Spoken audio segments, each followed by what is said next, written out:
Welcome to Trinity Radio. I'm so glad you're here. And today we're going to continue our study through the book of Genesis. But if you've never been a part of this study before, you don't have to have seen any of the previous videos. This is going to be something that can be self-contained and hopefully will be helpful for you, even if this is the first video you've seen in the series. Although if you haven't seen the series, there is a playlist that I'm adding to ongoing with each new video that is available on our website at trinityradio.org or on the YouTube channel at youtube.com/Braxton Hunter if you go to the playlists.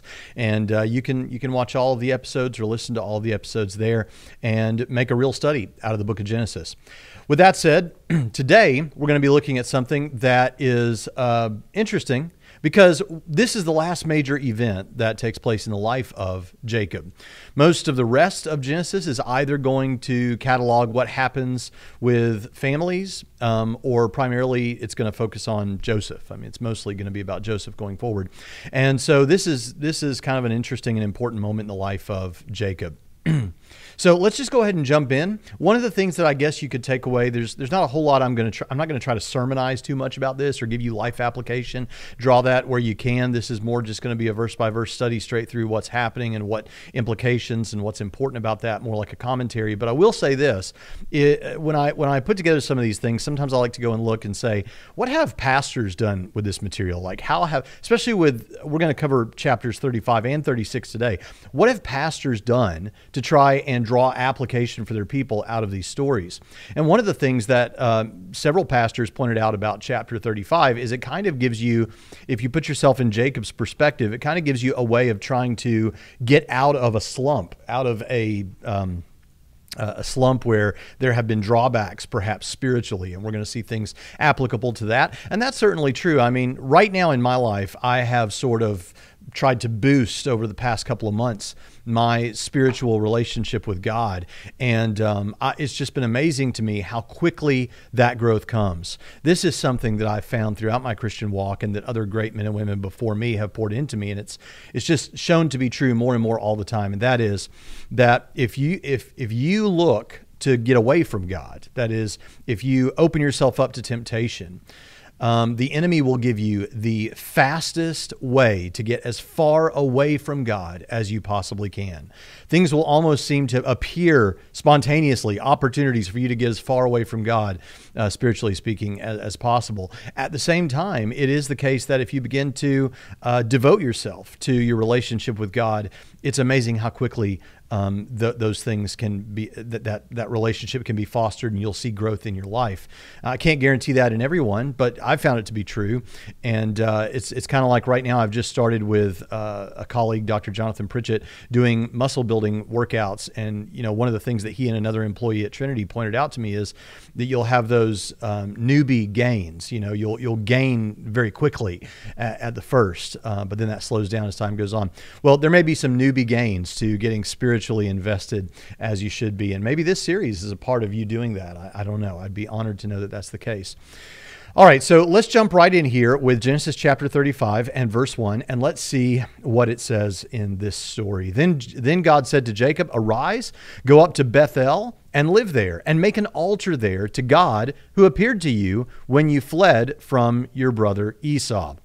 Now, when Jacob was here before in Genesis chapter 28, he set up a stone and promised he would return and give a tenth of everything that he had to God, and he would do all those kind of things. Which, by the way, if you're giving a tenth of what you own to God in this period of time at that place, it's going to come in the form of sacrifices, animal sacrifices and other kinds. This would be done in the form of a massive slaughter. I mean, Steve Gregg, who's one of our professors here at Trinity, goes off about how this would have been with Jacob and what we know about his flock and how good he was at raising and the livestock and all these kind of things, and things we're actually going to find out in this section today that we're going to cover. This would have been hundreds, if not 1,000 animals, and it would take a really long time. And so this would be a big ordeal. This would really be a big thing. I mean, just think about how much, if you've been with us in the previous, I've seen that, how much he gave as an offering to his brother to try and appease him because he thought that he was going to come and kill him.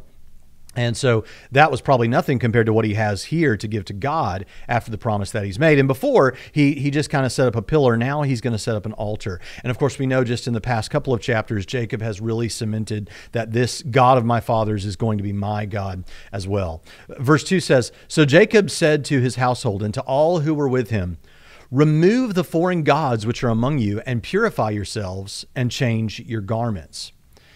Now, in this story, you'll recall that when Jacob left Laban's household, snuck off, with his wives and his children, Rachel had stowed away and hidden some of the family teraphim, which was the household idols that she took with her. And so there were pagan gods that were still being worshipped in some sense, or even if she was just hanging on to them as good luck charms or as a contract for the land of some sort because they could serve that function.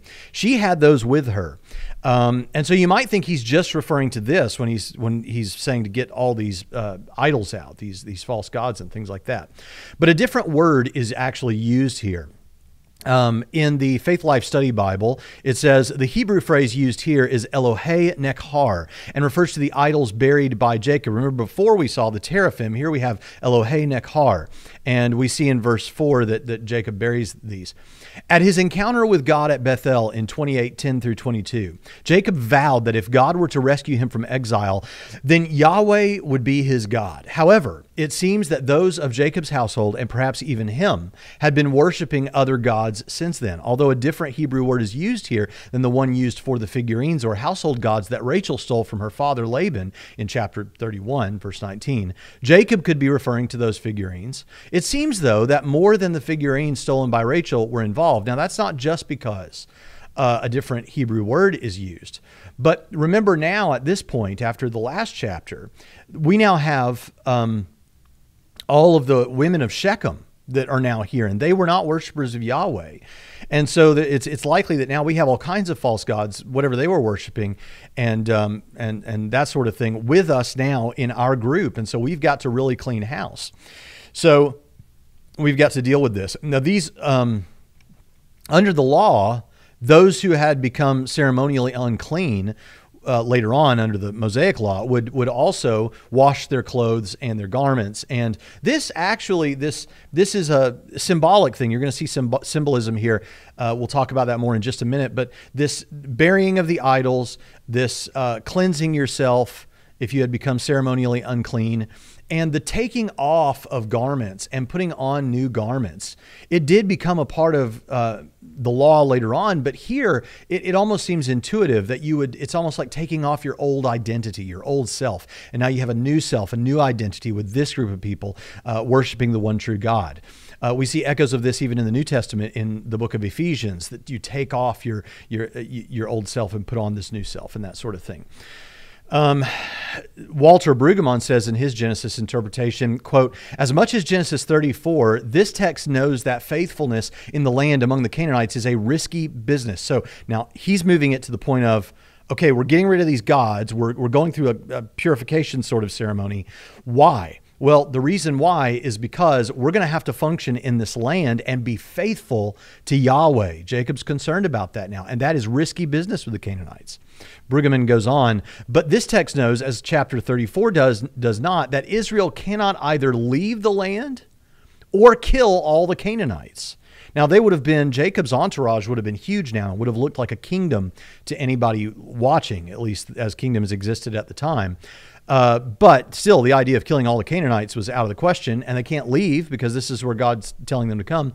Israel must find a way to stay in the land with the Canaanites and yet practice faithfulness. Now, this is starting to get some real application for our experience today in the modern world.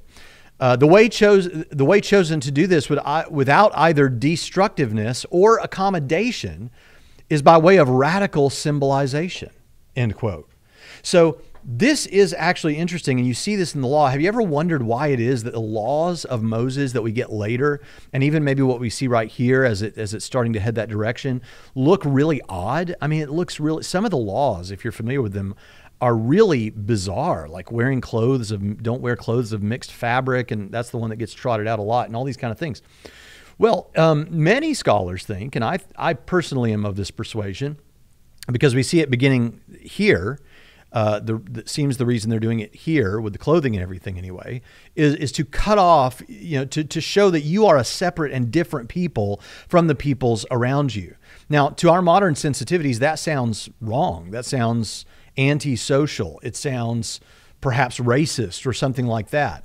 But it's not. What it is a way for God's budding community of people to have their own identity in Yahweh.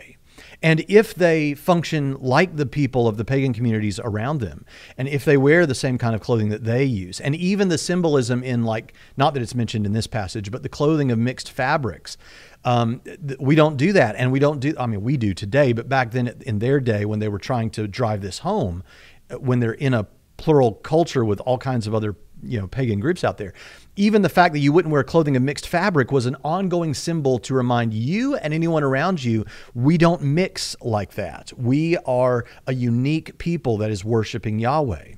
Now, someone might, and so there's a lot of symbolism here that all is built around that, all built around, and the Mosaic Law is built around, even in the types of food they eat, and that's a whole thing. You can study that on your own. But it's all built around this notion that we are a separate people. We are different. We're not like those other communities around us. We worship the one true God, and we don't worship those other gods. Now, of course, it was always the case that others could come in and be a part of Israel, but they had to engage in Yahweh worship and be circumcised and do all these kind of things. Now, why is that? Why is it that under the Old Covenant, because if you don't know by now, the Old Testament, the way God worked with dominantly what we have come to call the Jewish people in the Old Covenant, the Old Testament is the Old Covenant. And now we are in the New Covenant. There is a new, it's more than a contract, but a new contract between God and his people. And that new contract is in Jesus. That new covenant is founded on what Jesus did for us, where the law was satisfied. The law was pointing toward sacrifices for sins and all those kind of things. Jesus was the perfect sacrifice that covered all the sins for all and forever. And so you identify with him in the new covenant, and you have something that's a little different. Now, here's an interesting thing that is a difference between what happened on Mount Sinai with the new law that would come and what would happen. And I know we're getting away from the text here, but this symbolism that's in this chapter warrants this. But there's a difference between what happened at Sinai, which we could look at as the establishment with the new covenant with Jesus. Obviously, there are many differences. There are many similarities. But one of the things that we want to notice is the people of God in the Old Testament, they had God's guidance. They had God's words. They had God's prophets. And there are benefits to that. What they did not have is the indwelling of the Holy Spirit. Jesus said, I'll send you another comforter. And that was the Holy Spirit that came on Pentecost. And so that is a very important difference between the people of God in the Old Testament and the people of God in the New Testament. What difference does that make in terms of being a separate people and how being a separate people looks? Well, in the Old Testament, the people of God didn't have that Holy Spirit to serve as the reformer, that is, working on us to make us new, to convict of sin, as 2 Corinthians 7 talks about, to renew our mind, as Romans 12:2 talks about. And so because of that, they were more susceptible to the temptations of the other gods, of the other peoples that are around about them. And so it was more important to stay separate so that you wouldn't be influenced by them. However, today, in the new covenant, we have the Holy Spirit of God working in our lives as believers. And as a result of that, we can actually be in the world, but not of it. We can be in and among those who worship other gods, and in and among secular institutions and secular governments and secular society. And the idea is that because of the Holy Spirit, we are now able to function, and they will not influence us. Now they can, obviously that does happen. And to some degree, in some sense, it might seem inevitable. But the idea is because of the Holy Spirit in us, we can influence them. There's a person who listens to this, and this person will know who I'm talking about, who is in the entertainment industry and is an actor. And she shared with me that one of her concerns might be that she would be influenced by the entertainment world and all of that as a Christian. And that is certainly something that we should all be aware can happen, and especially in an industry like that is so powerful and so influential that it actually shapes culture. That can certainly happen. But the thing that the thing that we have almost like this superpower. And of course, the whole idea is that we have these earthen vessels, these jars of clay, in which is this power, and to show that this all surpassing power is, we contain it, but it's not from us, it's from God. That's what Paul says. And so as a result, we can impact even those people. And this is going to sound self-aggrandizing, and I don't mean it that way, but someone recently did a review of the first book in my fiction series, The Chronicles of the Adonai, and they put some lines that they said were kind of impactful to them. And I was like, did I write that? Because I don't remember writing that, but sure enough, it's there. And one of the things that they liked was a line that says, and maybe someone else said this, and I'm not aware of it, and it was stuck in my craw when I wrote the book. I don't know. But I said something like, darkness is a cowardly thing. It scatters at the first hint of light. And the idea, of course, there is if you're in a completely dark place and you light a match, it seems to light up the whole room to a certain degree, and the darkness is chased away. And the fact is, you can do that in the world. You can be in and among these peoples who are not believers and impact them because of the Holy Spirit. But during the Old Testament time, they didn't have the indwelling of the Holy Spirit in the way that we do now after Pentecost. And so as a result, they needed to be separate. And the way this all ties back to what we're talking about now is the symbolism you see in this chapter, and the ceremony and the purity and all of those kind of things that are remind us of the Mosaic Law. Those are all there to remind the people of Israel regularly that they are not like those other people, and they are not to mix with those other people and with their worship. So all of that, I think, is important to understand and to keep in mind as we go through this. Okay. So verse 3 says, "And let's arise and go up to Bethel, and I will make an altar there to God, who answered me on the day of my distress and has been with me wherever I have gone." So they gave Jacob all the foreign gods which they had, and the rings which were in their ears, and Jacob hid them under the oak tree which was near Shechem. Now, oak trees in general are very important in the history of Israel, but here is a place where they could remember. Now, imagine what a serious treasure trove that would be. Because you've got all the women of Shechem coming in, and they're all, and then all of Jacob's people who might have still been worshiping other gods, and now you're bearing all of those precious metals next to this tree, under this tree. I wonder if it's ever been discovered. If we could find that, it would have a double benefit. You wouldn't just confirm a portion of the story here, but you would also have an incredible financial benefit, it looks like. All right, verse 5, "As they journeyed, there was a great terror upon the cities which were around them, and they did not pursue the sons of Jacob." Now, why would there be a terror upon the cities which were around them, that they wouldn't come after the sons of Jacob? Well, you might think, after the whole combat by circumcision thing that we saw in the last chapter, it's no surprise that no one would want to mess with them. Jacob had been, you got to remember, though, that I don't think that's necessarily the reason, or at least not the only reason, because Jacob was actually afraid after that. He chides his sons because he's afraid this is going to give them a black eye in the eyes of all the people around them. But and it'll make them a target. But actually, I don't think that's it. It's because God's protection of Jacob and his family. Verse 6, "So Jacob came to Luz," that is Bethel, "which is in the land of Canaan, he and all the people who were with him. Then he built an altar there and called El Bethel," which means like God, the God of Bethel, God, the God of the house of God. Bethel, the house of God. So God of the house of God. Because there God had revealed himself to him when he fled from his brother. Now listen to this, because this is the sort of thing that if you're reading the Bible on your own and part of your daily devotion, perhaps you might read over this and not catch this. "Now Deborah, Rebekah's nurse, died, and she was buried below Bethel under the oak tree, and it was named Elon Backuth, or the tree of weeping, because this is sad that Deborah dies." Now, when we hear the name Deborah, we think of a different Deborah, from the book of Judges. But I want you to notice here a couple of things. Who is this Deborah? Well, she's Rebekah's nurse. Now, but don't get Rebekah confused with Rachel. That happens to a lot of people. Rachel is Jacob's wife, the one that he loves the most or whatever. But Rebekah is Jacob's mother. How did Rebekah's nurse get here? Well, Jacob's been gone from his family for 20 years, right? So when did she come to be a part of them? Well, the simple answer is that we don't know, and nobody knows. But Steve Gregg, to cite him again, he hypothesizes that perhaps Rebekah has died by this point, and Deborah was a household servant of hers. So the most natural thing to do might be to go continue that job under some other woman in the family, and Jacob's family was an obvious choice. We don't know when she came, but it may well have been when they were still back in Paddan Aram, when the wives started having children, because that you would have needed all hands on deck there, especially with the kids they were going to have.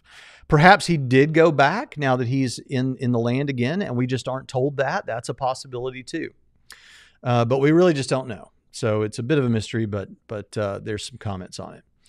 All right, verse 9. Then God appeared to Jacob again when he came from Paddan Aram, and he blessed him. God said to him, "Your name is Jacob. You shall no longer be called Jacob, but Israel shall be your name." So he called him Israel. God also said to him, well, now understand, this is a reaffirmation of what has already happened. But in case you missed it, or this is your first video in the series, when we talk about Israel, when you say the children of Israel, you're talking about the peoples that came out of Jacob. Jacob's name was changed to Israel, which means something like one who wrestles with God or something. All right, I am God Almighty, be fruitful and multiply. All right, we're familiar with that. A nation and a multitude of nations shall come from you, and kings shall come from you. Well, that's definitely true, right? And the land which I gave to Abraham and Isaac, I will give to you, and I will give the land to your descendants after you. Then God went up from him at the place where he had spoken with him. Now notice, if God goes up from him, then that means clearly God came down to him. You say, well, what does that look like? Well, I'm one of those. I mean, when we see God appearing in the Old Testament, where somebody sees God, like perhaps Adam walking in the garden with God, or when Moses buries his face in the side of the mountain and he just sees the trail of God or whatever, the train of God, and there may even be other places, like, for example, when you see the angel of the Lord, or when you see later on when Joshua comes up out of the Jordan River on the other side of the Jordan coming into the land, and they're camped there, and this guy comes up to him and starts talking to him about what's going to happen. That these are theophanies, or these may be God appearing. And so you could have theophanies. Now, someone like me actually thinks that when you have God appearing, like in bodily form to someone, that may well be a Christophany. That may be Jesus appearing in the Old Testament. It could well be. But a theophany seems like an interesting or a possible or an obvious explanation of this. What everybody talks about Michael Heiser now. He's very popular. His book, The Unseen Realm, has been read by lots of Christians, and there's a lot that needs to be ironed out in it. My favorite chapter in that book, and the one I have no objections to, as far as I can remember, is his chapter on the angel of the Lord. The angel of the Lord seems to be a theophany or a Christophany in the Old Testament as well. What would that have been like to have God come down to you and speak to you in this way? What an amazing, amazing thing that must have been. Verse 14, so Jacob sets up a memorial stone in the place where he had spoken with him, a memorial stone, and he poured out a drink offering on it. So that would have been like pouring out wine or something, some valuable drink or beverage that you had. And it also says he poured out oil on it. And Jacob named the place where God had spoken with him Bethel. Now, again, this has already happened. This is a reaffirmation of what has already happened, just to keep you abreast of what's going on. Then they journeyed on from Bethel, but when there was still some distance to go to Ephrath. Now, Ephrath is another name for Bethlehem, so that's something to keep in mind. Rachel began to give birth, and she suffered severe difficulties in her labor. And when she was suffering severe difficulties in her labor, the midwife said to her, "Do not fear, for you have another son." And it came about, as her soul was departing, for she died, that she named him Ben-Oni. But his father called him Benjamin. Now, Ben-Oni means son of my sorrow. Benjamin means son of my right hand. So there's a couple of things going on here. Number one, that'd be pretty sad to go by the name Son of My Sorrow for the rest of your life. That'd be kind of a downer. Who's that coming into the party? Oh, that's Son of My Sorrow. But also that he names him that Jacob calls him Benjamin. That kind of the son of my right hand kind of may indicate that he is going to be Jacob's right hand man, or maybe even like his favorite, which is, and he may have felt like he should give him special treatment because that was Rachel's son, and Rachel died giving birth to that son. So kind of in honor of her, that could have been what's going on. But regardless of that, later on, he gives that kind of treatment to Joseph, as we all know. I shouldn't say as we all know, but if you're familiar with the story, you might know. Verse 19, so Rachel died and was buried on the way to Ephrath, and Jacob sets up a memorial stone over her grave. That is the memorial stone of Rachel's grave to this day. Then Israel journeyed on and pitched his tent beyond the Tower of Eder. Now, there actually is a place outside of Bethlehem today that still is marked as the place where Rachel was buried. But when you go there, one of the sad things about going to Israel is there are very few places where you can go where you actually know, okay, this is the place. There are a lot of places that have been specified or decided upon to remember, but there's no real way of verifying that. And most scholars don't think these places, in most cases, are the actual places. I remember when I went to, I've been to Jerusalem several times, or Israel, but when I went to Turkey to film the documentary there, one of the things that happened was we went to a particular city where Paul had gone on his missionary journeys. And there is, and this is normal with these cities, there's an outer gate of the city, but then inside there's an older gate because the walls of the city used to be there, and then it's expanded, the city's expanded. But the inner gates were the ones that were there during the time of Paul, and the entrance to this particular city were only about 4 or 5 feet across. And everyone had to go in through that gate. So Paul came to this city during the time this gate that's still there was built, or it was actually around before that. So he had to go right through this gate. So it's one of the few places, for what it's worth, that you can stand there, stretch out your arms, and say, "I am standing where the Apostle Paul stood." There's no way around it. So that's pretty cool. But there are very few places like that. And so there is a place that's considered to be Rachel's burial spot, but we don't have any way to really confirm that that's legitimate. Verse 22, and it came about while Israel was living in that land that Reuben went and slept with his father's concubine, Bilhah, and Israel heard about it. Now, this, what we get here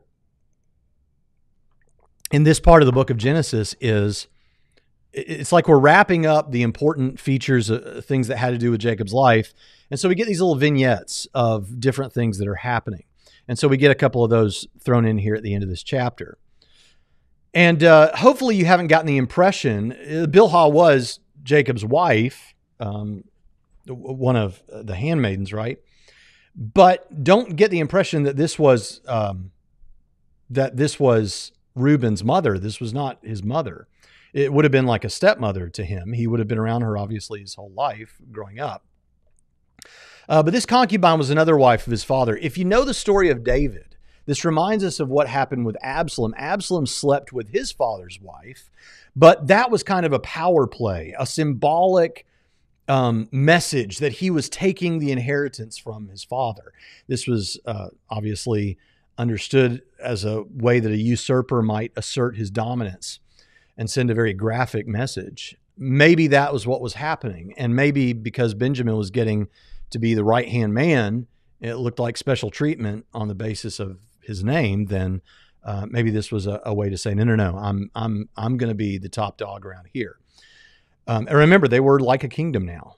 Don't think of a kingdom like a the United States as a nation, not like that, but for the time in this place, they would have looked to the peoples around them like a whole kingdom. And so power and who's in charge is very important. And so this could have been a power play sort of thing. If the explanation that most naturally springs to mind is that this was just a lustful desire on Reuben's part for Bilhah.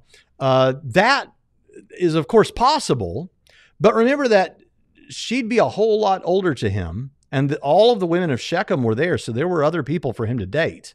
It wasn't like there was a shortage of people for him to marry with or to be with, and she was the only woman around, and that just doesn't seem like the likely suggestion.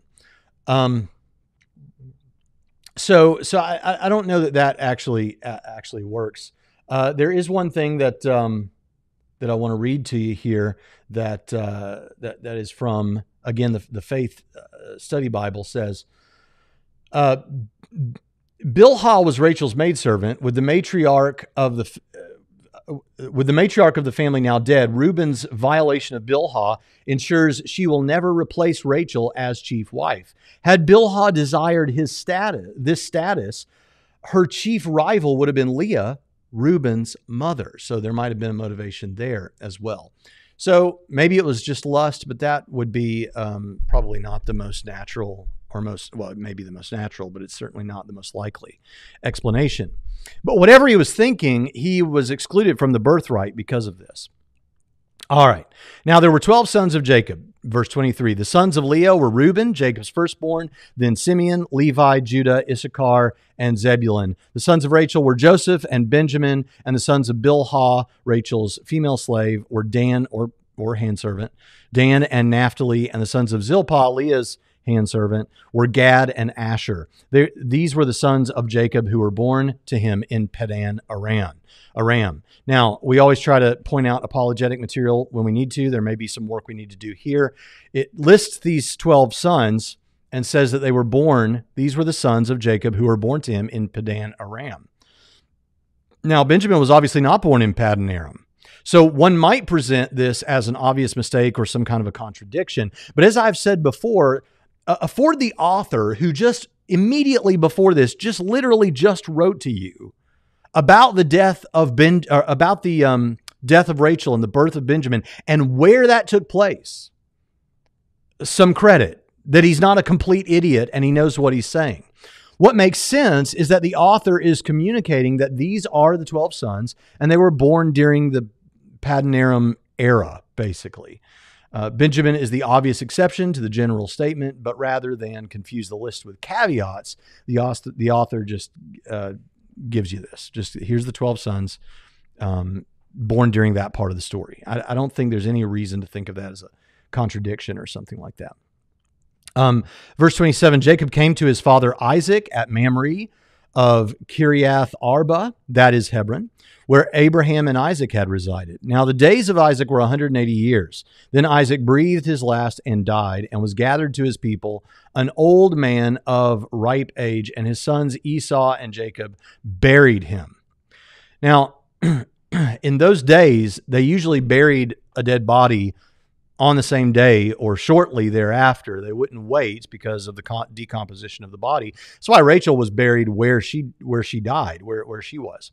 So in a case like this, if Esau and Jacob were both present, then one of two things seems likely. Either messengers had notified them ahead of time that things aren't looking good, your dad's not going to last too much longer, and so they were there waiting for this to happen so they could bury him pretty quickly.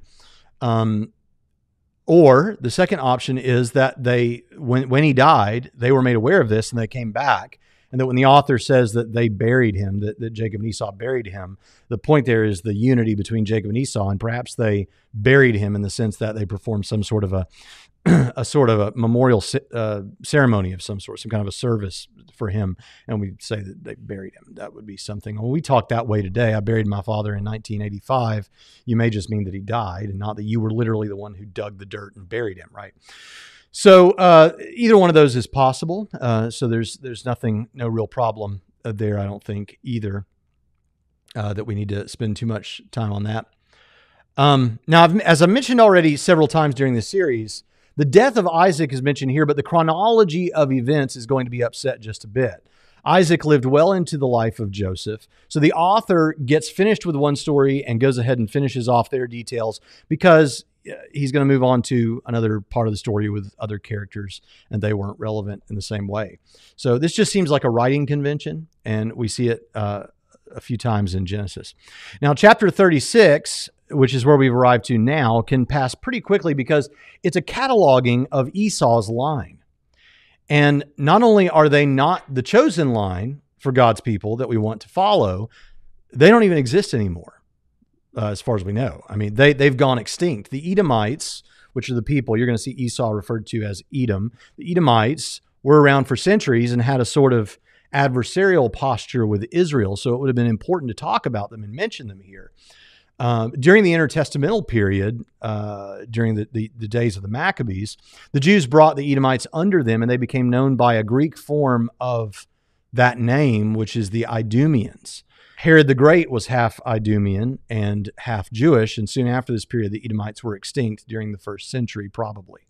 So these people don't even exist anymore, but it gives you this list, and we'll make some comments on it. So chapter 36. Now these are the records of the generations of Esau, that is Edom.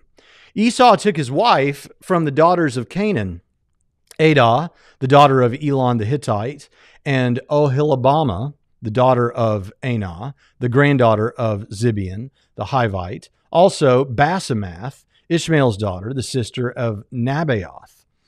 So the names, here's another moment where we need to talk a little bit about what looks odd to some people. The names of Esau's wives are listed here, and the names of Esau's wives are listed in Genesis chapter 26, but the names differ with at least one woman. This has been alleged to be a contradiction, but I don't think it necessarily has to be a contradiction. You can freely check out one explanation of this that seems plausible in an article on Defending Inerrancy's website called How Many Wives Did Esau Have?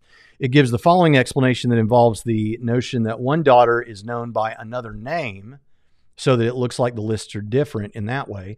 And the reason it does that is to avoid confusion. Genesis 36 uses that other name. So let's take a look at what that article says. So here's the problem.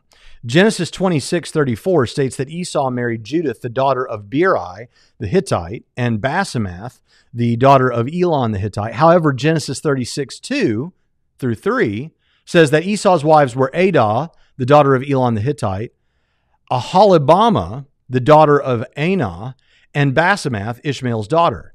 So here's the question. Did Esau marry Elon's daughter Basemath or his daughter Adah? Did Esau have 2, 3, or 4 wives? So here's the solution they offer. The wives of Esau were 4: Judith, the daughter of Beeri, Basemath, who was also named Adah, the daughter of Elon. So Basemath, on this understanding, was also named Adah, the daughter of Elon. Oholibamah, the daughter of Anah, and Basemath, the daughter of Ishmael. The reason Judith is not mentioned in Genesis 36:2-3 is because she bore him no children. And Genesis 36 is a statement of the records of the generations of Esau. So you wouldn't mention a wife that didn't bear him any children. Also, it was a common practice for men and women to be known by more than one name. Apparently, Basemath, the daughter of Elon, was also named Adah and is so identified in Genesis 36:2 in order to distinguish her from Basemath, the daughter of Ishmael. So Esau had 4 wives. So the name change would make sense so that you don't have 2 girls with the same name and it doesn't get confusing. So now, there's another possibility, and that is that some of Esau's wives died childless and he married other wives with different names. We just don't know, but the charge of contradiction or error won't stick because there are simple enough explanations that don't seem desperate or reaching as far as I can tell. All right, verse 4. Adah bore Eliphaz to Esau, and Basemath gave birth to Reuel. And Oholibamah gave birth to Jeush, Jalam, and Korah. These are the sons of Esau who were born to him in the land of Canaan. Now notice that Adah bore Eliphaz. And that name might strike you, and you might remember a name like Eliphaz in the Bible, because in the book of Job, one of his friends had that name. And if this was a family name, it might even be that this is one of that the Eliphaz in the book of Job is a descendant of this Eliphaz. Steve Gregg mentions that there may be good reason to associate the book of Job with Edomite stuff, because he also has a friend who was a Temanite. And Teman is also listed here in Genesis chapter 36. So there, and we're going to get something else about that that's super interesting as a possibility in just a few minutes. So remember that we're going to talk a little bit more about the book of Job and a connection that might be here. But so far, we've already got two connections because we have the originator of the line of Eliphaz, and we have a Temanite because Teman has been mentioned. All right, verse 6. Then Esau took his wives, his sons, his daughters, and all his household, and his livestock, and all his cattle, and all his property, which he had acquired in the land of Canaan, and went to another land away from his brother Jacob. For their possessions had become too great for them to live together, and the land where they resided could not support them because of their livestock. This reminds you of Abram and Lot, right? So Esau lived in the hill country of Seir. Esau is Edom. They keep reminding you of that.